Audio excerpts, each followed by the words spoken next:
Welcome you all viewers in my channel Camscope. I'm Zafar and we are discussing the topic relative abundance of isotopes. Basically जो isotopes होते हैं उनकी abundance जो है वो naturally होती है। आम तौर पे ये होता है कि हाइड्रोजन है, मसलन हाइड्रोजन की अगर हम बात करें तो हाइड्रोजन का प्रोटियम जो है वो 99% है।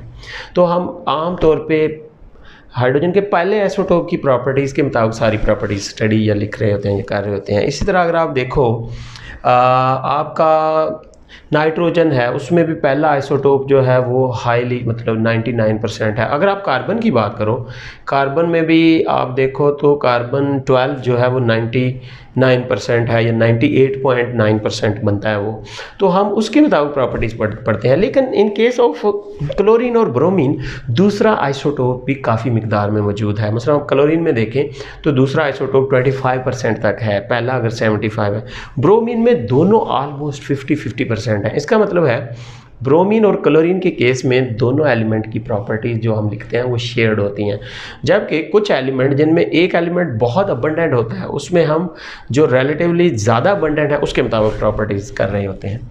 Amount of an isotope present in the mixture of isotopes of an element is called relative abundance, कि उसकी कितनी परसेंटेज पाई जा रही है नेचुरली। ठीक है, तो ये एक नेचुरल प्रोसेस है। हम कह रहे थे कि हाइड्रोजन और कार्बन और नाइट्रोजन के केस में पहला ही आइसोटोप हाइड्रोजन का 99.9% है, तो दूसरे आइसोटोप की परसेंटेज अब फ्रैक्शंस में चली जाती है। इसके मुताबिक हम प्रॉपर्टीज़ इसकी स्टडी करते हैं। इस तरह कार्बन 12 जो है वो 99.8% तक बनता है, 98.9 या 8%। तो ये बहुत अबंडेंट है कार्बन 12। कार्बन 13 1% है तकरीबन, और कार्बन 14 और भी कम है।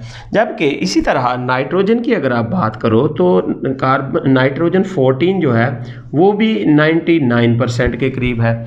तो हम प्रॉपर्टीज़ 14 कार्बन और कार्बन 12, नाइट्रोजन 14 और हाइड्रोजन 1 के मुताबिक स्टडी करते हैं। लेकिन कुछ एलिमेंट हैं, मसलन आपके पास अगर क्लोरीन है तो इसमें 35 और क्लोरीन 37, ये ऑलमोस्ट 70% और ये ऑलमोस्ट कह रहा हूँ 25% है। अब हम जब प्रॉपर्टीज स्टडी करते हैं तो इनकी अबंडेंस जो है दोनों की रीजनेबली हाई है दोनों की, तो हम दोनों का मिक्सचर यानी लिखते हैं, दोनों की प्रॉपर्टी शेयर हो जाती हैं, प्रॉपर्टीज आर शेयर्ड। बट इसी तरह अगर आप देखो ब्रोमीन, तो ब्रोमीन 79 और ब्रोमीन 81 जो है दोनों ऑलमोस्ट 50% पाए जाते हैं। इसलिए प्रॉपर्टीज़ जो हम लिखते हैं they are shared by the both, यानी उनमें दोनों का इक्वल हिस्सा हम रखते हैं। तो ये था हमारा कह लें कि रिलेटिव अबंडेंस। ठीक है, तो अगर आप देखो इनकी अकरेंस के बारे में हम अगर देखें, अकरेंस ऑफ आइसोटोप्स नेचुरली क्या सिनेरियो है। ठीक है, अकरेंस ऑफ आइसोटोप्स। ठीक है, आम तौर पे अगर हम देखें तो देयर आर 580, कितने हैं 580 आइसोटोप्स इन ऑल। ठीक है, हम कैटेगराइज कर लेते हैं। 280 इसमें से नेचुरल हैं। क्या है ये नेचुरल, और ये क्या है स्टेबल भी हैं।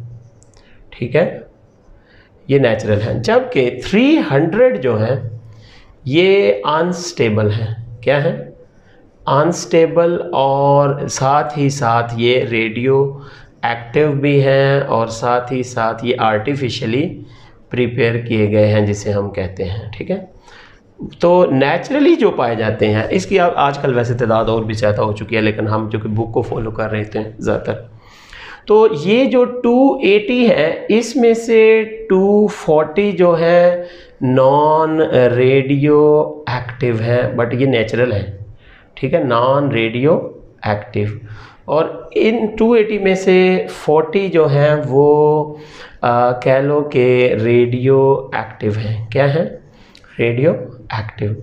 अच्छा, इसमें से अब जो 240 है इनमें से जो अबंडेंट है ना वो इवन एटॉमिक नंबर और इवन एटॉमिक मास। क्यों भाई, इवन एटॉमिक नंबर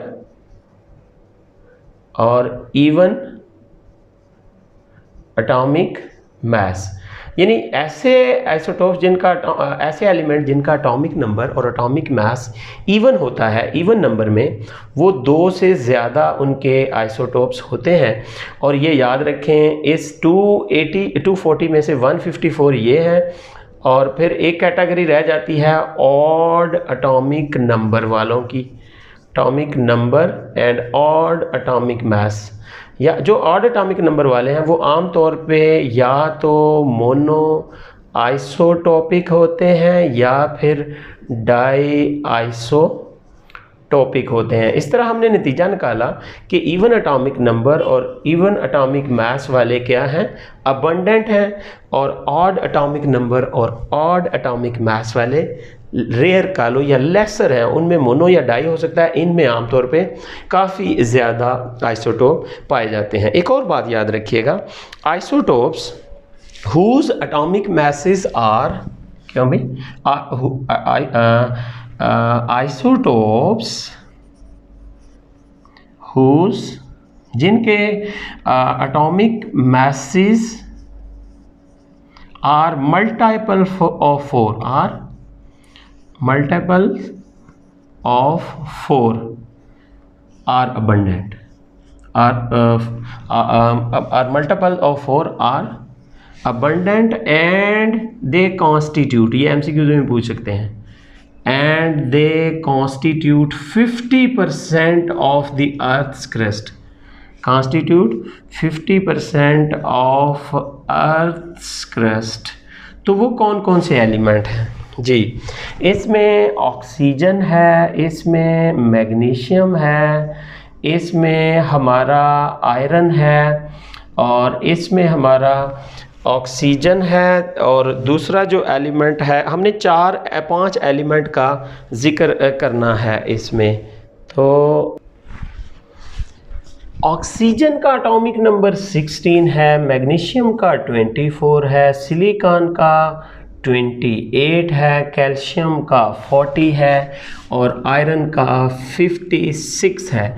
यानी ये सारे के सारे 4 के मल्टीपल हैं। ये बहुत अबंडेंटली इनके आइसोटोप पाए जाते हैं, और ये अर्थ क्रस्ट का अर्थ क्रस्ट का 50% कॉन्स्टिट्यूट करते हैं। तो कुछ आइसोटोप जो हैं वो कुछ एलिमेंट जो हैं दे आर मोनो आइसोटोपिक। तो इसमें याद रखना है आपने, फ्लोरीन है, आयोडीन है, आर्सेनिक है, और ऑरम है, यानी गोल्ड है। They are all mono isotopic species. Thank you for watching. Hope so कि आपने कुछ सीखा होगा students. Thank you very much.